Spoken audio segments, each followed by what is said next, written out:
Let's consider a used smartphone, whose screen is partially cracked and darker than when it was new.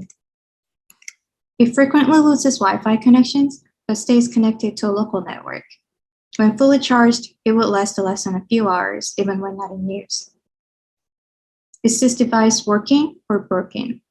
Is that in need of repair? Now imagine that you take it to a smartphone repair shop. The repair technician fixes a power problem. Is this device now working and repaired, or is it working but still in need of repair? The process of concluding the work of repairing the smartphone points to the non-binary nature of repair work and its outcomes. Rather than becoming fully repaired or objectively working, the properties of the artifact under repair may take on multiple possible versions of workingness that the owner and repair worker need to negotiate. In our study, we refer to how repair workers and owners negotiate a working version of an artifact under repair to bring about the contingent conclusion of repair work as the process of negotiating the artifact's repairedness. Our study is about this repairedness of artifacts, a lens that we believe helps address gaps in existing work. CSCW studies on repair have examined in detail how the processes of performing repair work are contingent, ongoing, and negotiated. Few of these studies, however, give explicit attention to understanding how and when these repair processes become concluded, however temporarily. Prior studies in CSCW and SDS indicate that repair work depends on a non-trivial process of negotiating among a multiplicity of versions of an artifact to enact a single version that could be seen as working. The need to negotiate a version of the artifact depends on not just contingently mobilizing resources and relationships for performing the repair work, but contingently enacting the properties of the artifact itself that are made feasible, an aspect of repair that remains less examined in CSCW research. Along these lines, our study unpacks the processes of negotiating a working state of the artifact or the artifact's repairedness.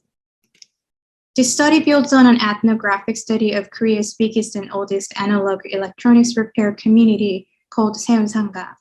We mainly draw on field work at two specific sites within Seoul, a repair co-op and an individual repair workshop. The repair co-op involved 6 repair workers and 1 manager. I shadowed the manager for 2 months, also observing and interviewing the co-op members. We also conducted field work at the workshop of Cho, a repair worker with over 20 years of experience. I worked at his workshop for 3 months as his assistant. All data, including notes, photos, videos, and interviews, was collected and analyzed iteratively, adopting situational analysis to examine the relations among human and non-human actors, as well as sociocultural elements. Our paper presented a total of 7 vignettes, 2 at the repair co-op and 5 regarding Cho's project of repairing a church organ. The vignettes of the co-op concern the processes of concluding the repair of a vintage amplifier and a radio. The amplifier case showed how the properties of the amplifier for determining repairedness were not given, but were identified and prioritized differently by the repair worker and the owner. Repairedness was thus a negotiated result of identifying 2 versions of the artifact and settling on 1 version. The low-volume radio vignette concerned the process of negotiating between the repair workers and the owner the sufficiency of the volume level for the radio to be considered working again. It showed repairedness was not just about fully restoring the properties that were identified, but about negotiating the sufficient states of certain properties contingent on the particular repair situation.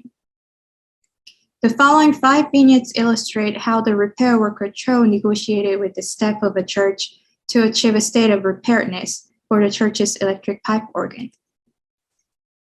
Cho received a call from the church staff that the organ was really slow to boot up, but he knew that the problem could be more complicated and wanted to limit the scope of the repairedness of the organ by identifying 2 repair scenarios, each focusing on addressing particular properties.